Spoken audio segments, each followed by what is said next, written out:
Hi, everyone. Welcome back to another episode of Unscripted. Today is January 8th, and the Michigan State Spartans are coming off of a loss last night in Evanston to the Northwestern Wildcats, 88 to 74. The last time we spoke with you guys was also the day before Michigan State took down Penn State on January 4th, the 31-point victory for the Spartans. I think we're going to be focusing mostly on the Northwestern game last night. Obviously, that had some bigger implications than the Penn State game. So, Johnny, I'll start with you and just get your thoughts on either one. Really, just wherever you want to start, if it's Penn State or Northwestern. But how are you feeling this morning? And after last night, how are we feeling? Yeah, it's definitely a different feeling than the day after Penn State, right? Izzo talked a lot about it in his press conference and just how the guys didn't show up, and he always takes blame for that. But we kind of ended up going back to the team we saw the first month, right? Getting down by 15 at the end of the first half, and Northwestern showed up, right? They lost to 30 middle of the week versus Illinois, and they kind of had to bounce back, and we didn't show up to match their physicality, match their eagerness, right? I think you saw that from the first possession of the game, how aggressive they were defensively and offensively, and we weren't ready for that, and it showed really early in the game. Yeah, and obviously for Northwestern, when you look back at it, they were very balanced offensively. Obviously, Ty Berry was the star for them last night. He went 4 for 7 from three and had 22. And then Boo Buie, he got off to a little bit of a slower start. Wasn't great in that first half with it, like output wise, but he finished with 19 and 10, so it was his first career double double. But yeah, Izzo was talking about it after the game. I mean, he used the word. He said he's embarrassed. Um, he said that's not how Michigan State's played basketball for him in the last 29 years.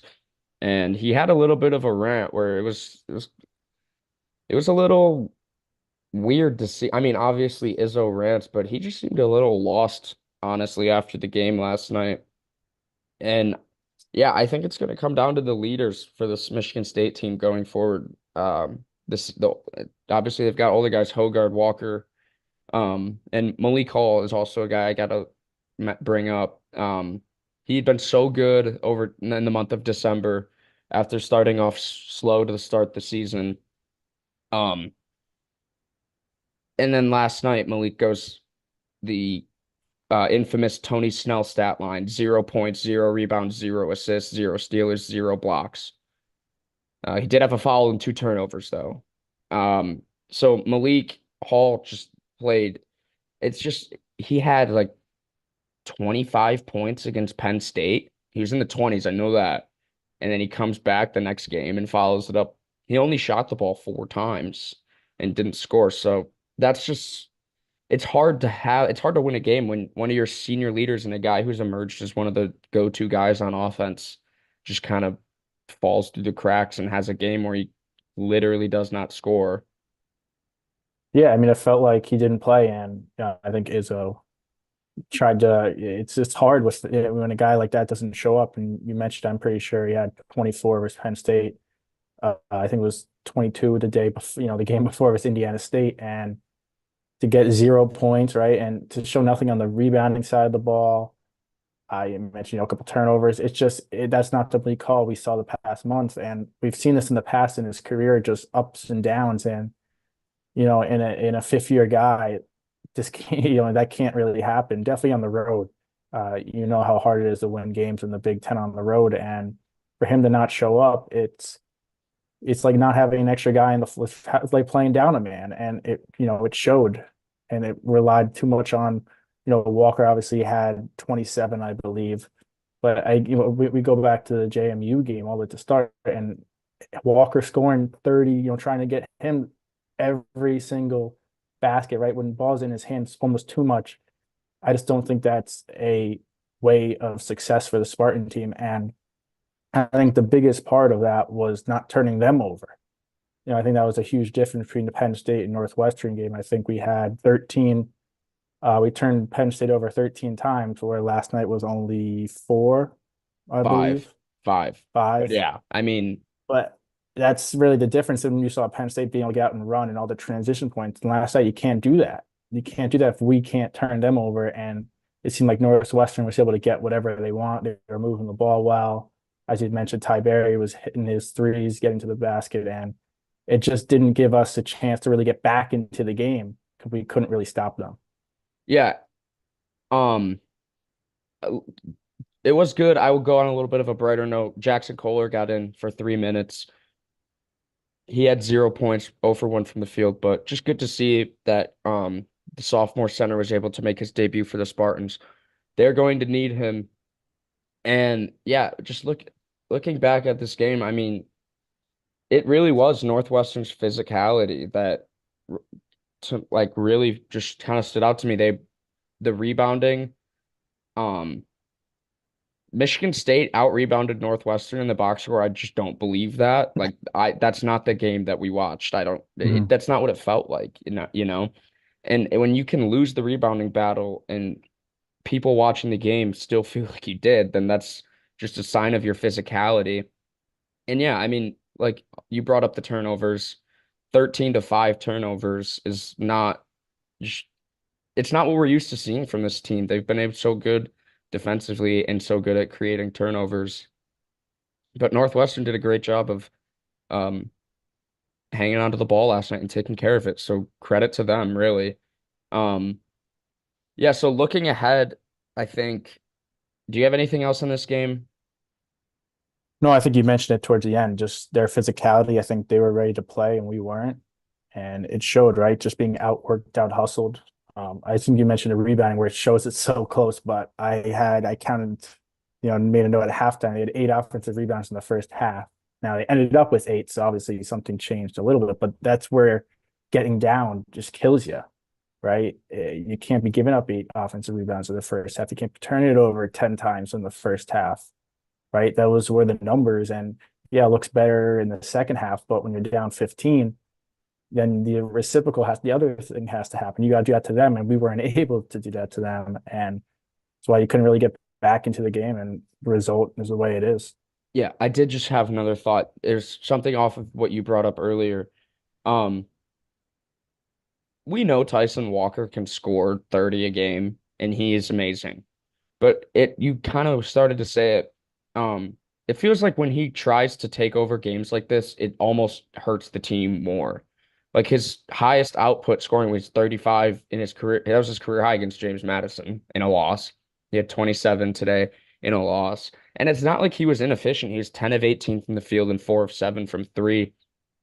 But yeah, I think what Northwestern was able to do was they were doubling so hard in the off the pick and roll game and letting the big man roll that it just was giving Walker and Hogard these interesting looks. And Michigan State was getting looks because Northwestern was then sending a backside rotator and they're getting open kicks to the corner for three. And they had some good looks early in the second half, but they were never able to get it closer to within. I think the closest they got it was 11. Um, but Northwestern really, yeah, they got off to that lead and then they just held on in the second half. Um, it's yeah, you brought it up earlier. It's very tough to go win on the road in the Big Ten, and when you go out and you're not ready to play, such as the Spartans were last night, losing by 14 can happen. And um, definitely want to give props to Northwestern. Um, they're a scrappy team. Obviously, Chris Collins is a great head coach. Boo Booey, the Michigan State assassin, does it again for the third straight time. So As you guys know by now, we've partnered with BetMGM Sportsbook for this college basketball season. We're going to be using BetMGM lines to make all of our picks and predictions throughout the college basketball season. And we are going to have special offers for you, the listeners and the viewers on the Field of 68 each and every week during the season. If you haven't signed up with BetMGM yet, use the bonus code FIELD1500 and you will get up to a $1,500 first bet offer on your first wager on BetMGM Sportsbook. Here's what you got to do.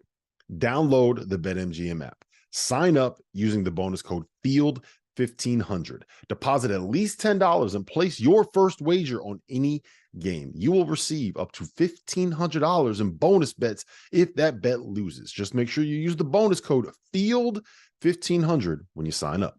And remember, BetMGM is now available under one wallet in select states. As a New Jersey resident, this is super convenient for me when I have to go cover games in New York or Philly. When crossing state borders, just log into your existing account instead of having to create new accounts in each state that you go to. And most importantly, I got to let you know, we do have some fun stuff coming up for this college basketball season. Bet insurance tokens, college hoops odds boosts, my personal favorite, parlay odds boosts. So download the BetMGM app today. Let's look ahead. Um, this game has created, or the loss to Northwestern has in turn created a must win in Champaign on Thursday night. Michigan State will travel there to take on Illinois, the number 10 ranked team in the country. We talked a little bit about Illinois in the Big Ten preview, losing Terrence Shannon Jr., their star and leading scorer, and how that's going to affect the makeup of this team. I think you mentioned it. They did play a game without Shannon already, and they lost to Purdue by 5. So put up a very good fight against Purdue, who we have both said is we both believe is the best team in the country. So obviously Illinois, they're going to be ready to go. They may not have Terrence Shannon, but they're still a very, very respectable basketball team.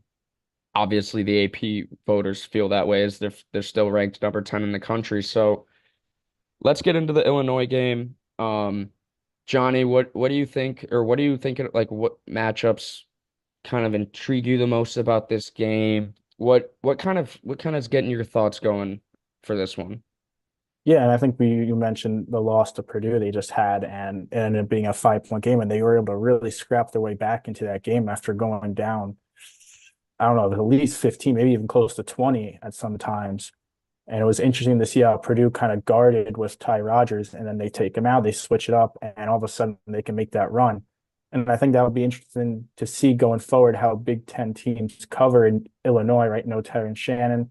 But Ty Rodgers is a very good player, but with no perimeter game, I think we've seen in the past with some of our players. If you step off, it definitely changes the flow of the offense. But they have some really good players, Coleman Hawkins, who we've seen time and time again, some really good transfers in Guerrier and Domask, Luke Goody, and Dane Danger. It's a good team, very talented, and it's going to be a very hard game to go into Champaign and win. Yeah, we just talked about playing on the road in the Big Ten and how tough that is.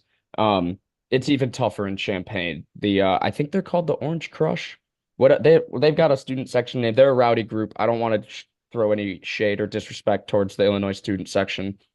Um, it's a really, really, really crazy atmosphere and an insanely tough place to play. But yeah, and they're well coached with Brad Underwood, obviously. But yeah, it's going to be a interesting matchup. I mean, they're a little bit without Shannon, they're at least scoring wise, they're pretty big in terms of their leading scorers. Most of them come from the wings or they're big guys, they're forwards with Danger and uh Coleman Hawkins and company, but it's really going to come down, I think, a lot to a guy who had 0 points last game. Malik Hall has to play like Penn State Malik Hall. He cannot play like James Madison and Northwestern Malik Hall. If he does, Michigan State doesn't have a chance. I don't think. Obviously, they're going to need more than just Malik to step up, but I think he's really going to have to take a big role, especially defensively guarding probably either Gary Guerrier or Domask. Um, or Coleman Hawkins. I mean, all of them are all pretty big. AJ's probably going to have to guard someone bigger. It's a little bit of a size mismatch, and it'll be interesting to see how the Spartans are prepared for that. And obviously, Izzo, based off the quotes he gave last night, they're not going to have fun this week in practice. They're going to be ready to play.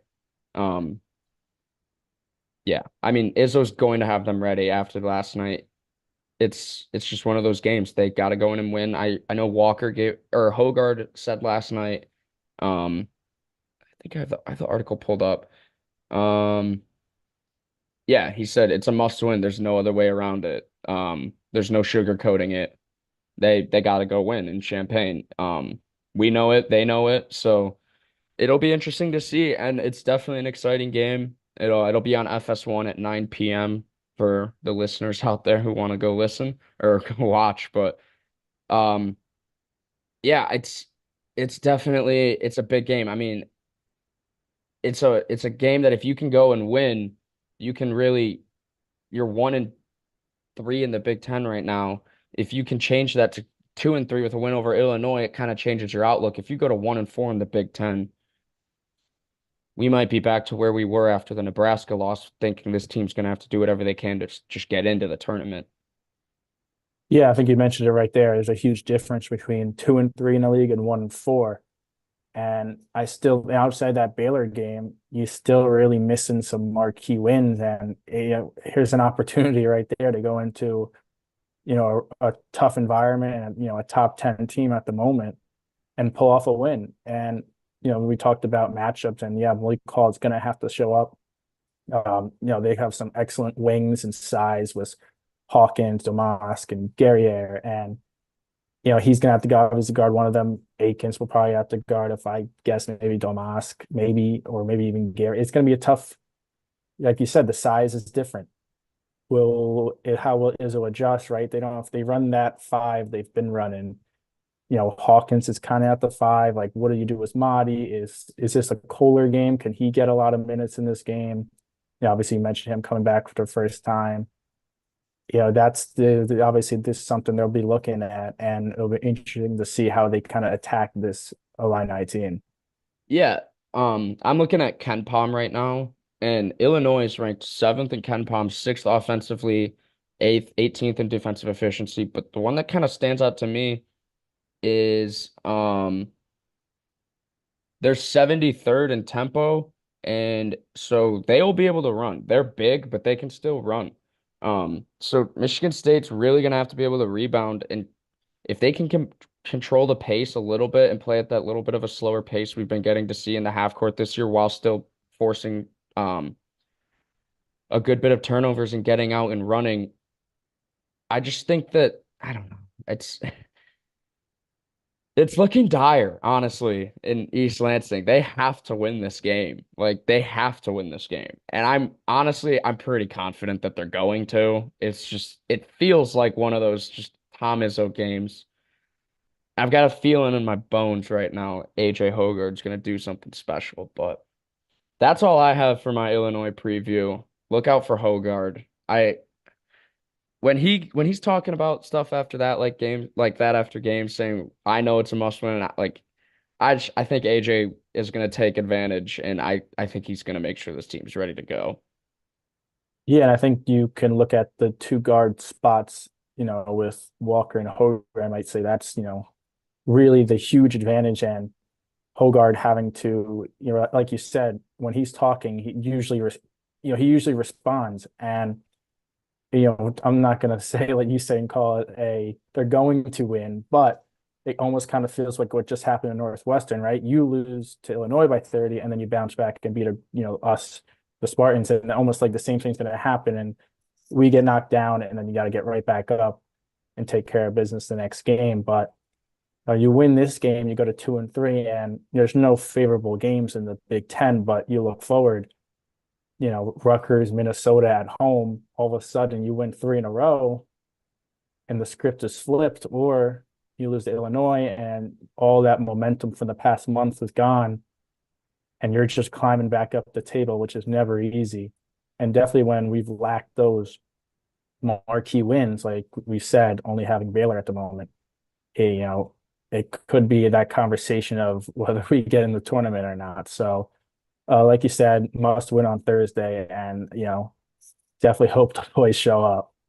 Yeah, let's hope they show up. I've got some bit of I don't know. I've just got this irrational confidence that just came over me. But yeah, I think we'll wrap it up for today with that. Obviously, we've said it ton of times. Thursday, massive game for the Spartans, and we will be back with a recap of that either the day after or something. We'll get it out to you guys, but we'll be back to react after that one. We'll have some stuff for you after that. So, thanks for listening, everyone, and have a good one.